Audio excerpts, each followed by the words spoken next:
Hello and welcome to episode 9 of the Coach Dad podcast.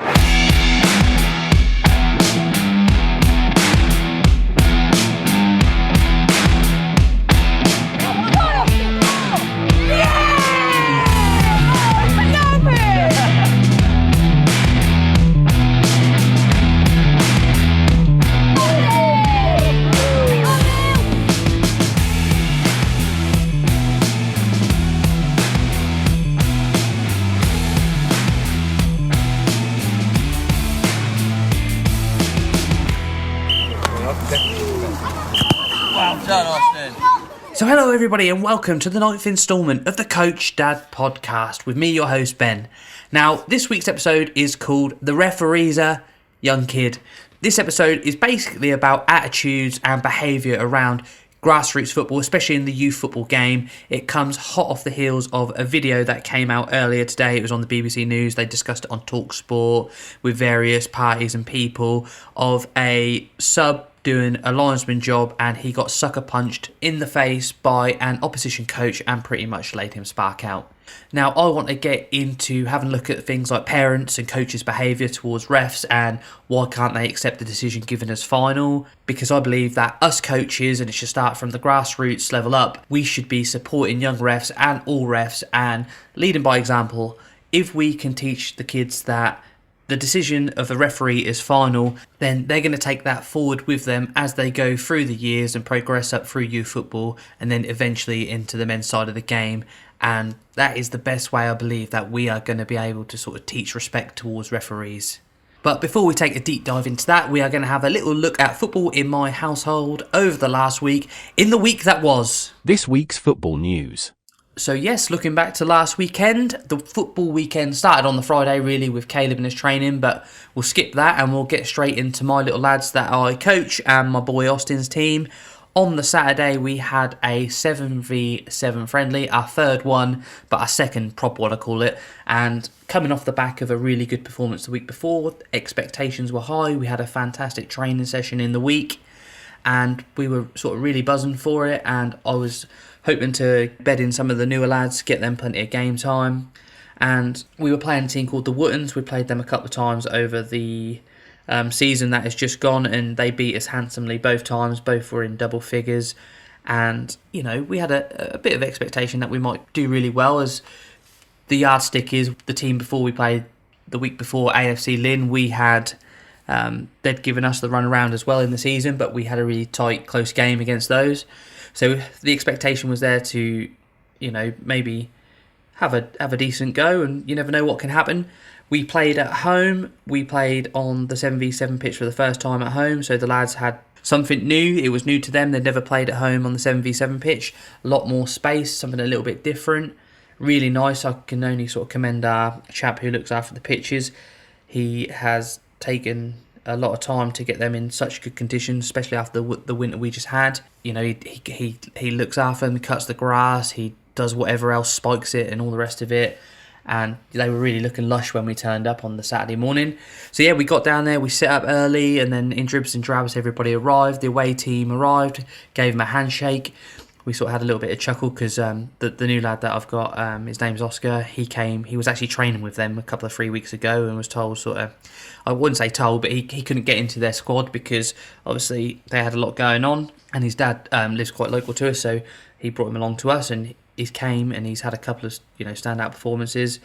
So yeah, he had a little chuckle about that, and I asked him if he's got any more sort of decent players he could give me to help me out. But yeah, but the game got underway. I set up not as strong as the week before. I obviously mix it up. I had a couple of different players available to me, one or two as well who were not there from the week before, but I think I had 11 again, which is a decent number, and we got off to an alright start. It was quite a tight battle early on, and then we gave away a goal.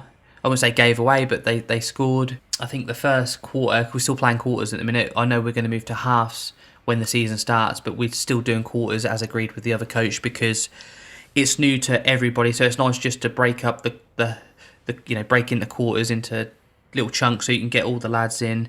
When it's a break time, you can perhaps give them a bit more instruction, because just letting them have free reign for 25 minutes and not too much sort of instruction and stuff like that. So I think it's a little bit early on for that. So yeah, we sort of went into the end of the first quarter only a goal behind, and then made a lot of changes, and then we conceded a couple more goals. And then the pattern was the same in the second half, and we didn't actually score a goal this week, and I think we went down sort of 6-7-0 in the end. So yeah, not great, but there were some little rays of sunshine in there. The new lad Oscar, he won Parents Player of the Week. He was outstanding. Little chap Henry I've got, he played in goal for the first half, I believe, and then he came out and was really good in defence. So I gave him my man of the match for the week. He was outstanding. He wasn't with me the week before. He's a cracking little player as well. So there were some really good little standout performances there. But I sort of looked at it as an overall, and the things we really suffered with was us struggling to distribute the ball on a bigger pitch. So I took that, I noted that, and I'll get into training in a little bit. Yeah, we were just very poor on playing out from the back this week. Obviously, on a smaller pitch, 5v5, it's a little bit different. You ain't got to put as much zip and ping on it to get the ball where you need it to go. But on the bigger pitch, we were definitely exposed. So I sort of mentally noted that. But yeah, the game sort of finished, and boys had penalty shootouts and all the rest of it, packed up and went away. Austin, he had a fair performance. He actually, his brightest moment was sort of going forward a couple of times, and he actually did play a couple of nice free balls, but we couldn't convert. But much like everybody else, it was a sort of a finding your feet game at home. So yeah, nothing to write home about, especially for Austin. So it is what it is. So yeah, we move on, and we have another game next week. We are playing a team called Leverington Blacks. Now, they are a team in the division above. We played Leverington Oranges on their 3G pitch, and I might have even talked about it. I think it was a fairly competitive game for us. So yeah, I spoke to the coach actually. We've been doing a lot of texting to all the coaches, and the coach said, look, I've got a couple of my better players away. I know you're a new struggling team. I've got a few new players myself. So yeah, we've been honest about it. So, you know, we go over there and we'll see what happens. At the moment, I've only got 7 confirmed, so it is what it is. They might have to play a full game on these boys. So, but we'll go have a go at it, and hopefully, you know, might pull off a miracle. You never know. And yeah, I'll move on to training actually. So training last night was actually a really fantastic session. So, like I said, I took in mind that we struggled to play out, so I've done a couple of really basic drills. I took it straight back. I stripped it back to getting a row of poles, sticking a player in between each set of poles, and we were just working on pass, turn, just really, really basic. We didn't sort of cook it, over egg it. And for me and some of the new boys, I literally have got lads who are new to football, literally telling them how to plant their foot, and when that foot is pointing, they sweep through with the side of their foot, and then control side of the foot and push back. And we then got into doing it a little bit quicker. Then we got into doing it one touch, and it was actually coming off, and we was trying to see who could count, who got the most. And there was some boys telling fibs. Some of them said they were up to 30 when it was pinging off here, there and everywhere. But it's just little things like that. And we also done some ball mastery where we did some toe taps and just some sideys or boxes. People call them different things. We were static, then we were moving with them. And what I've done with these basic things, you've got these football card things, FIFA cards, football cards, where you get a rating, you undo a pack, and you're 98, Cristiano Ronaldo, blah, blah, blah.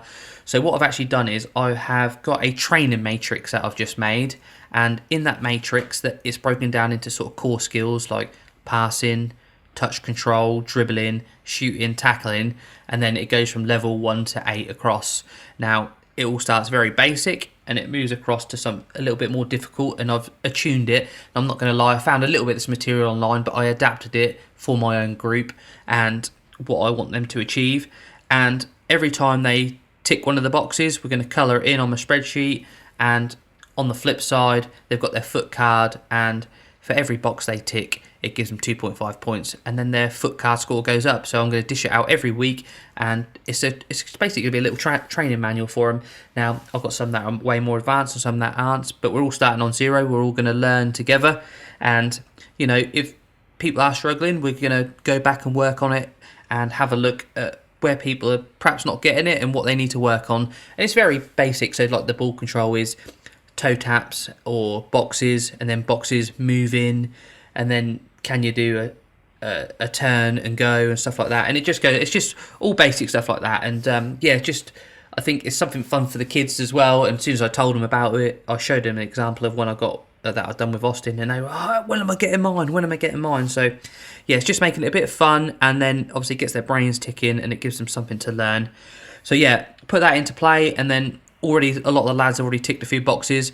Then we had some, when you split the kids behind the goal, we give them all a number, and then bum bum bum, and the passing that they did in that game and then score a goal in the opposite goal was absolutely fantastic. It was electric. And then we had a game at the end, sort of 10 minutes, 5-on-5, and yeah, some of the boys, again, this is where it's fantastic with new players. I've got another little boy called Dior, and I've never really seen it. He's quite a nervous little boy when it comes to the ball, not his persona or his attitude, but he's very giddy, toe tappy with the ball and that. And I just sort of talk to him through training, like, just slow it down. And it come back to the training, the toe taps, trying to go 100 mile an hour straight away. And it's like, no, just go slow, nice and easy, then build up a nice rhythm. And then in training, he was just electric. Everyone said after, he was fantastic. Like, where did that come from? Beating players, I've never seen him run with the ball, and it's just given the kids a bit of confidence. And just, these players don't come ready-made to some of us coaches, and like me, I've got what I've got, and I'm going to have to coach him. So I just thought after Saturday, like I said, we just really struggled with some of the basics, playing out, passing. So I just thought, right, we'll strip it back and we'll go back to some of the very basics. And some of these boys, like I say, they've never had much of a involvement in football, so me being able to spend a little more time with them, strip it back, let's get back to the very basics, ball mastery, some very simple passing, then incorporate that into a little game, a little 2-on-2 or whatever, and it is just that. And then you see these kids who get cast aside when they go for trials or go training with someone. Oh, you're not good enough. Well, no, but if you invest, a session or two just teaching them something basic, they'll come on so much. So afford the kids the time. Like I say, they do come on, and I'm desperate to get some of these kids up to speed, and they are. If you show them it can be done and there's a way, and you give them full commitment, you're really nice to them, you explain, because that's the problem with, I feel, with a lot of people, and people I come across as well, where it's all right just shouting, turn, but it's like they don't know how to plant a foot, shift their body weight, then go. You have to break it down for them, show them, give them 2 examples, stand with them for 30 seconds, go, no, put your left foot there, then swing your right foot through, then start doing it slowly, then build up, and they will get it. And I definitely see that sort of from stripping it back. Like I say, it can be hard for me to split time with all the boys. Sometimes I've got 8, sometimes I've got 5, sometimes I've got 12, so it can be hard, but I felt, right, no, this session that I'm putting on, I'm by myself, I am just going to stick with it, and if the boys do not get it, they will be told. We're going to make it fun, but if we don't get these basics, we're not going to move on. But come on, let's make it fun. Let's start counting, who can get the most. Make it fun for them, even if it may seem mundane, a little side foot, control, pass, control, side foot, back pass. They'll get it, and make it fun. Make it a little challenge for them. Make them count how many they got and shout out loud. Then move it on to faster, then one touch. The boys will get it. But yeah, that was my little lads and how they got on through the week. Now on to the oldest boy, Caleb.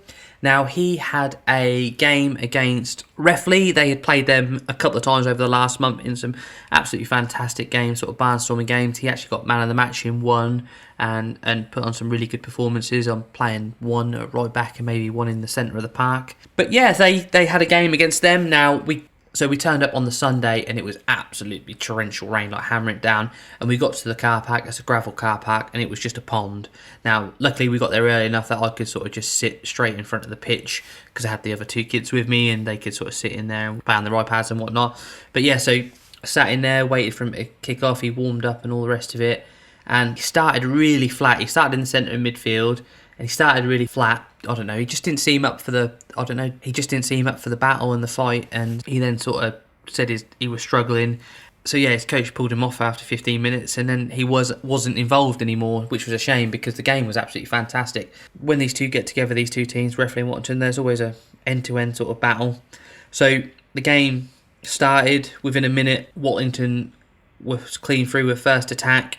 and missed an opportunity. Then I think with the next attack they got a penalty, and then took the penalty away. Then Watlington hit the bar, then had another one-on-one just wide. Then referee went up the other end and scored.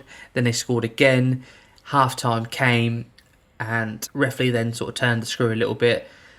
Can't quite put my finger on why Watlington didn't get going, but they just struggled with it a little bit. Then they went 3-1 down, and it remained pretty much that way, pretty comfortable all the way up to the last couple of minutes where Watlington got one back and it was 3-2. And then it was it. That was it. The end of their season went out on a bit of a damp squib on a 3-2 defeat, and Caleb, like I say, only played 15 minutes and come off. Now, normally when I see things like this, I can get a little bit annoyed with him because I think he can take the easy way out sometimes. Now, he said his leg was hurt and he wanted to come off. Now, I take it at face value, but was a little bit annoyed because then sort of in the second half he was sitting on the sub bench, and then he went and had a kickabout with the substitutes, and I'm like, mate, I'm not too sure if you were just at it today or not, but I gave him the benefit of doubt, and I said, look, on the way back home, I said, look, got in the car, I said to him, mate, I said, look, whether you were injured or not, your body language was wrong. When you're on that pitch, you try regardless. Now, if you're injured, tell the coaches to come off. Don't sulk about until they pull you off.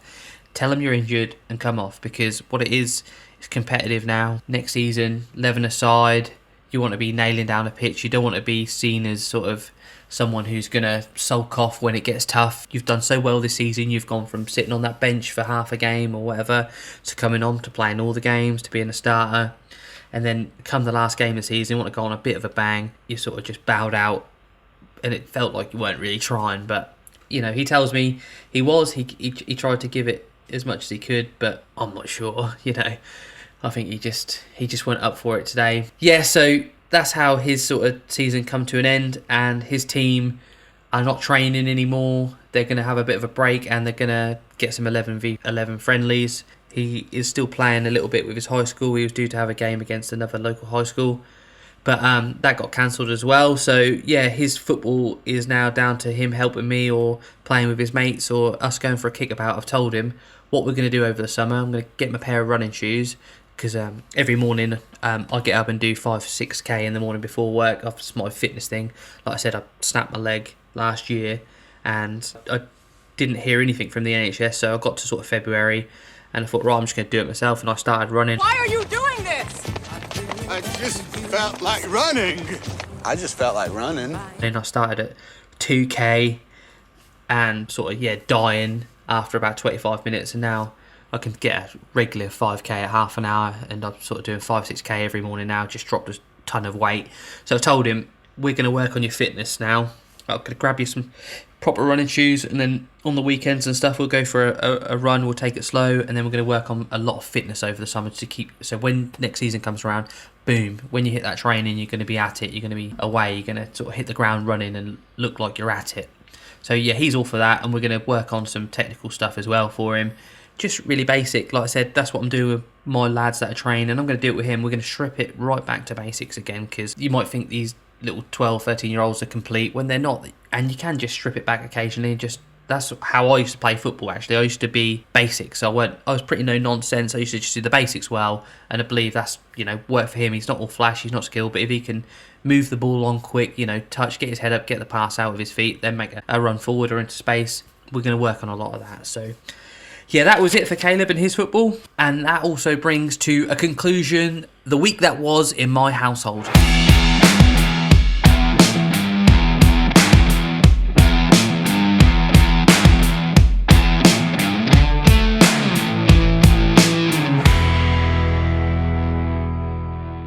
So, time to have a little look at this week's episode. The title, of course, is The Refereeser. I won't go into the rest of it, but you get the gist of it, and it's said in jest at many football grounds around the country. So, yeah, yesterday I didn't have anything lined up really, and I had a quick think, and I thought I'm going to talk a little bit about referees, and I've had a little bit of a struggle myself to get hold of any referees this year, so I've done my fair share. My little lad Caleb's done his fair share. I've actually reffed one of Caleb's games, and I'll have a little talk about how that went. And then, of course, this morning I woke up and I'd listen to a lot of sports radio and read a lot of articles online, as I love my football. And one of the ones that come up, there was a game in, I think, South Wales, Anglesey or something like that. if that's where it is. It might be North Wales. Get me a map. But yeah, the main gist of the story was that this young ref who was just a lino, he was on the opposition team, and often is the case that in men's football that a player or a sub will run the line. In youth football, normally a parent will come and run the line. And unfortunately, it was all caught on video. The opposition coach is seen just laying him out, essentially punching him in the face. Sucker punched him and lays him out, and it's just a pretty sad watch, to be fair. Now the fallout from that was, of course, it's going to bring limelight on the Grassroots game, on referees. I listened to Simon Jordan on Talk Sport, as I do every day, and yeah, they had a ref from some sort of anti whatever association just talking about how it's such a common occurrence. And not being funny, I do witness things week in, week out with refs giving the decision and it being challenged. And these refs can be grown men, they can be 60, 70, 20s, or even as young as 13, 15.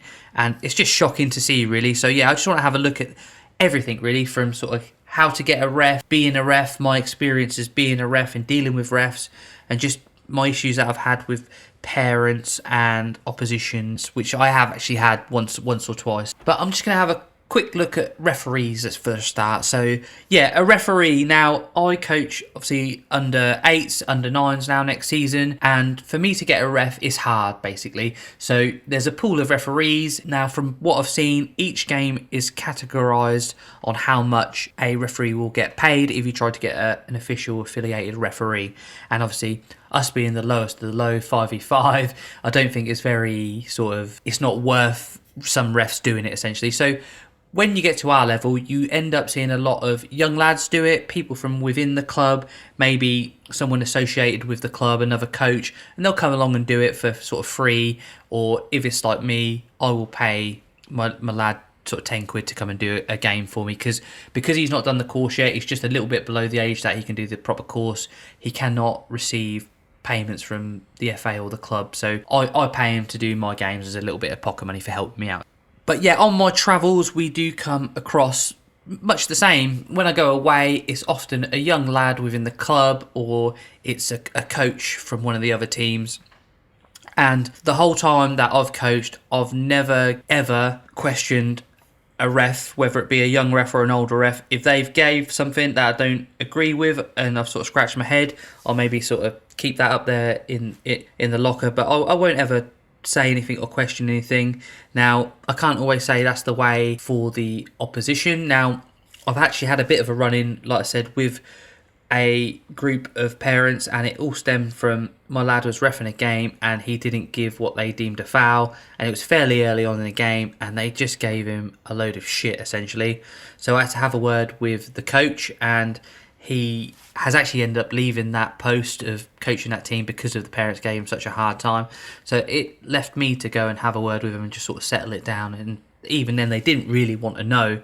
But I don't really know where it all comes from, and it's really sad. That it's just a shame that they couldn't give my lad the room to either make what they deem a mistake or whatever. And I just don't understand the mentality. And I've had that since I've played football, and I tell my lads it now, that listen to the ref, what he says goes, and my lads are respectful, my parents are respectful. I've not had, and it's hand on heart, I've not had one bit of bother with my parents. They never question anything.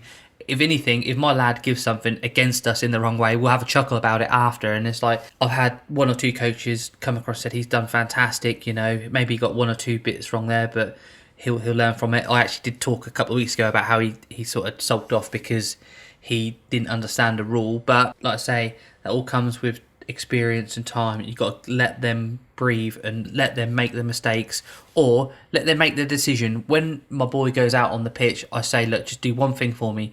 Be strong. When you give a throw-in, say which way it is, what colour it is, and that's it. Forget about it, move on. If you deem it's a foul, blow up, be strong. And if anybody gets onto you, just don't listen, because everybody on that pitch, the little lads, they are looking up to you as an older person in control, and if you say it, they will just go by it. Like my lads and kids at that age, mostly I've not come across players yet who have challenged many decisions at that age yet.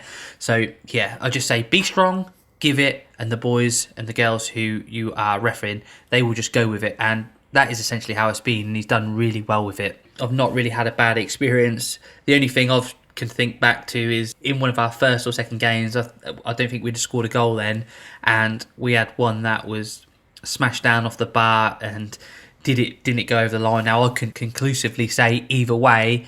So my parents after game, oh, that was over the line, sort of, a little bit of jiggery pokery, but yeah, had a chuckle about it. It's like, well, I can only give what I see, and I didn't see it go over the line. So me being a home ref, I didn't want to. Being a home ref, I didn't want to be seen as cheating or anything like that, and be fair. I have had one experience of reffing my oldest lad Caleb's game. They had a weekend where Wayne couldn't get a ref, and he said, look, do you mind doing it? I said, yeah, no problem, I'll bring my whistle and my boots. And it was against the team that were top of the league, West Lynn, and it was really easy to ref actually in the first half. I didn't give one foul, and then I had a little bit of pressure put on me by one of their coaches saying, oh, watch the arms, this and that, every time. And it's like, no, don't be so daft. Like, again, I'm not really sure what he's trying to do or where that was stemming from, but no, it's just that it was a good, respectful battle, and perhaps it weren't quite going his way or their way. And like I said, I didn't really have to give a foul in the first half from memory. And then the second half, something controversial happened. I made the instructions clear at the start of the game. I said, look, if the lino gives something, I will stand by them and I won't overrule it. And they gave a controversial offside for one of the goals. And I went across they scored. I see the flag up. I went across. He told me, what he had give. Said offside, so fair enough, and that's what I give, and I got a little bit of a boost. Well, not a bit, I always say a boost, but what are you on about? That was never off. This, that. He was there. Don't you understand the rules? And it's like, what are you talking about? It was just offside, and I think they were 5-1 up at the time, and this is what that means to some people, and it's just really odd. It's just like, just roll with the punches. It's how it goes. I can give as good as it get, really, and I didn't give anything back, but I just sort of, don't be daft, mate, like, don't be silly. So yeah, sort of laughed that one off. They were still on about it at the end though, harped on a little bit about it, and this is coaches from the opposition team, so yeah, and that's basically what I don't understand. Like, why do coaches do it? Why do parents do it? Why can't they just accept what a ref has given, and that's it? Like, draw a line under it. I know they go on about the respect thing that they have in rugby, and they're all mic'd up and all the rest of it, but once a decision is given by a ref, it's done, innit? Like, you can question it, you can try and put pressure on, but they're never going to change their mind, so why bother? Just move on. And it's that thing in football that leads to these things where we end up having people get punched in the face, or it all kicking off, or you're seeing a video on Facebook of all these people getting in referees' faces, and then it leads to fights in car parks. It's just like, if you just let it go at point, oh, it's done, okay, move on. Regardless of what you think, then we're not going to have these issues. But yeah, getting back to sort of me reffing the game and, getting a little bit of stick, I would highly recommend that if you are a coach though, even new to it, or you get the chance to do it, just do it. Like, it will help you broaden your horizons, it opens your eye to so much. I mean, I don't mind doing it sometimes because I'm on the pitch with my players and I can give them a little bit of a G up, like I say, when is needed. But I'd highly recommend it. And if you've got an older sibling, someone who's involved in football, just let them do it. I know there's the 14 rule where they've got to be 14 to be proper officiated, and then I don't really know what the rules are, what the grey area. Everyone tells me that they only have to be 2 years older than their age group, so my lad being 12 or 13, he can ref a bunch of under 8s, and he does, and I always talk to coaches before like every game, like I always say, and yeah, they will tell me, yes, fine, let him do it. So yeah, if you get the chance, do it. And talking about my oldest lad Caleb, again, like I say, it's pocket money for him. I'm going to push him to go and do the FA referees course, I believe. Like, I think that's something he wants to do. And I've already told him about, you can earn some money from this as well. On a Saturday where all the youth games are, all the under 7s, 8s, 9s, 10s, they're dying for referees. So if you can go and earn yourself 10, 15, 20 quid here, do a couple of games, you're mopping up, ain't you, as well. So it's for that as well. But yeah, if you've got a sibling or someone about, get them into it. It will just help the grassroots game grow, because we need referees. Like I say, I struggle to get a referee at my age group, at my level, because there's just no one there to do it, really. So we have to rope in people from other teams or young kids to do it. So why not do it and do it properly? Get them to do the courses, get them so they get paid for it, and let's give them the full respect and backing, because it's a tough job. Like, when you're out there, like, sometimes it can be a tough job, but if we make it easy for them, then it won't be a tough job. And one other thing I just want to talk about and look at is how the FA deal with such issues. Now, I'm a firm believer that if you do anything physical to a ref, you should have a lifetime ban from either watching any type of football, youth football, or even going to a stadium. That's just my personal view. But obviously as a coach, you think, well, if I've had an issue with someone, how do I go about sort of reporting it? Now, that side of things, I've only had 1 or 2 dealings with as well. Now, being a coach, after every single game, I have to go on the FA full-time website and I have to put in things like who the ref was, what their performance were like, what were the opposition fans like, opposition parents, the opposition coaching, was it a fair game, what was the overall outcome and feel of the game. So you have to fill all these out on a scale of 1 to 5 or 1 to 10, depending on what it is. And in there, you can report a poor performance by an opposition group of parents or something like that. And I believe it gets flagged and then followed up on. And I've sat in a committee meeting fairly recently where there was a bit of a dust-up at one of the other youth age groups games within our club, and it's gone all the way to the FA, and there's been mediation and this and that. And I believe that the way they were talking, that they thought it was a slam dunk case, but it didn't turn out like that, and they didn't get the answer they wanted. So yeah, it's hard. I don't really know much about the process of what happens within the FA or county level or whatever when they get these flags that come up. I've only done it once against opposition parents, and I didn't hear nothing more. I don't know if the opposition coach got an email or a rap on the knuckles talking about maybe, I don't know if it's a strike system, control your parents and etc, etc. But didn't hear anything back from it. But I flagged it as an issue, and didn't hear no more. And like I say, we had that case within our club, and again didn't get a satisfactory outcome. So I'm not sure if these things are being followed up on as they should, and that's why we end up having things that rear their head, like the punching in the face of an official, and because of the total lack of any sort of discipline, it's why it doesn't get stamped out. And I can only think of one time that I got asked when Caleb was at Swaffham last season, that if I recall, there was a linesman from the opposition. Now, a player went down injured, and this linesman was screaming at players to get away in an aggressive manner and using a swear word, like for no reason. So the game was going on, there was a bit of a coming together, the Swaffham lads were concerned for the opposition player, and this linesman from the opposition balled in, telling him to get away, F off, give him space, this and that. And the young ref, there was actually a young ref there, I think it's a lad called Mason, he was 14, 15. He actually went to the opposition coach and sent the linesman off, and he had to leave the field of play in the area. Yeah, because he was just, I don't understand what switch flicked in his brain to react like that to a bunch of, they were 11-year-old kids at the time, 10, 11-year-old kids, tell them to get away, and in an aggressive manner and swearing at him. And it's like, there was absolutely zero need for that. He could just give the boy space, whether it is his son or not, I'm not sure. But yeah, and I think there was a little bit of comeback for that, and we was asked if we would write a statement if need be, but I don't think, again, nothing much come of that. So I'm guessing Swaffham reported it, nothing much happened. I'm not sure if the official got a reprimand for getting red carded. But yeah, that's my dealings with sort of the other side of it, the sort of the procedural stuff when stuff does go wrong and it gets flagged. From what I can see, not much is done. So maybe there needs to be a crackdown. There needs to be a little bit more zero tolerance with it. What I can see, I don't know. I think people get away with it, and refs are not backed as much as they should be, especially younger refs. Now, of course, I'll protect my boy. Other people from other clubs will protect their boy when it comes up, like I say. But luckily enough, I've got good parents. I've got good kids. I educate them that the ref decision is final, so don't challenge it. Let's move on. Once he gives a free kick, reset, get your positions. Let's worry about that, not about the decision that has just happened. Now, I'm pretty certain that once a foul is given, that my parents might not believe it was a foul, they'll have a little chat amongst themselves. But that's as far as it goes. But yeah, that is always my belief. I think it should be pretty zero tolerance, really. Any sign of bother, then zero tolerance is the only way I believe that we're going to stamp it out. And if we can start from grassroots, as the kids grow, they'll have that with them as they go up through the various age groups, and once they pop out into adult football, they'll have that respect there for, hopefully, and we shouldn't get any more incidents like we've seen on the news today.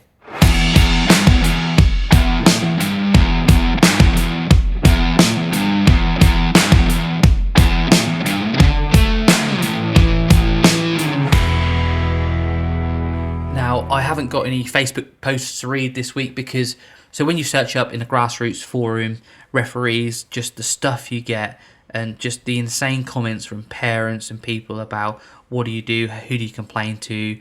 The ref was one of the funniest ones I see fairly recently. Was the ref was from within the club. Is that allowed? And it's like, if we didn't have things like that happening, we wouldn't have grassroots football. If we didn't have refs, we wouldn't have a game. So if that ref has to come within, within the club, it's how it is. I think it was a cup game maybe, or a bit of a crunch game, and they felt that the referee from within that home club had perhaps maybe, was it fair? They lost the game, but it didn't seem fair. And it's just how it is. Like, if you can't get a referee and the referees are not there, what do you want? How are we going to play football without a ref? And it's up to the home club to supply a ref. So if they cannot get a ref, they'll get one from within their pool, whether it be their own coach, someone within the club. So that's just how it is. So yeah, there's so much on Facebook, and if you go and have a look, you'll get a lot of parents actually on there, and like I say, that's where it seems to fester and it seems to start. So it's just a shame that parents are the ego sometimes, and it's a shame they can't stamp it out or just let it go. Sometimes things go against their child's team, and you've just got to take it. It's just like, do not get upset about youth football, grassroots football. It's not that deep. Like I say, if you can just let it go instead of letting the switch flick, just let it go at point, then it'll be forgotten a few minutes later. If you let it fester, build up, then you'll move on to the next one. Well, that one wasn't. He's not given enough here. Just absolute rubbish. Like, I've never seen a favourite. I've never seen anybody be controversial, to be fair. Over all the games over the last 2 or 3 years with my boys, I've never seen anyone be what I call a home ref or whatever, or trying to go out there to give favourable decisions. You get some tight calls from linesmen and stuff like that, but we'll never know. We're sort of standing along behind a rope, along a pitch in the middle of a field, so we can't see along the line. We can sort of just say, oh, it looked a bit tight, but it is what it is. Like I say, if we can just, us as coaches, if we can just breed it into our players that the referee is always right, respect the referees. We have some great signage actually made up for ours. So every time I go out and set up the football pitch, one of the first things I grab is the respect signs. I plop them out. They got on there about respecting referees, don't shout at kids, and parents look at it. Whether they take it on board, I don't know. I think they do help. You see them everywhere you go now about being respectful, and like I say, I'll be honest, 99 times out of 100 this year, 9 times out of 10, what we played, 25 games now, and we've had one little incident with a group of parents, and I've refed one game watching my boys play. I've refed one game and I've had a little bit of jip myself. It seems to be little bit more prevalent in the older groups, especially my lad Caleb in his under-12s group, where there'll be the odd shout in every game, but normally just gets waved off, and it's normally just sort of reaction, ref, that type of thing. Ref, what are you looking at? What's going on? So yes, that will bring the 9th episode of the Coach Dad podcast to an end. Next week is the big 1-0, the 10th episode. Maybe I should have a super show next week, who knows? But yeah, thanks for everybody for listening. Again, I've had some cracking feedback again on the Spotify and Amazon ratings. I've had a few inboxes as well. I've actually helped someone out by sending them some... what did I send them?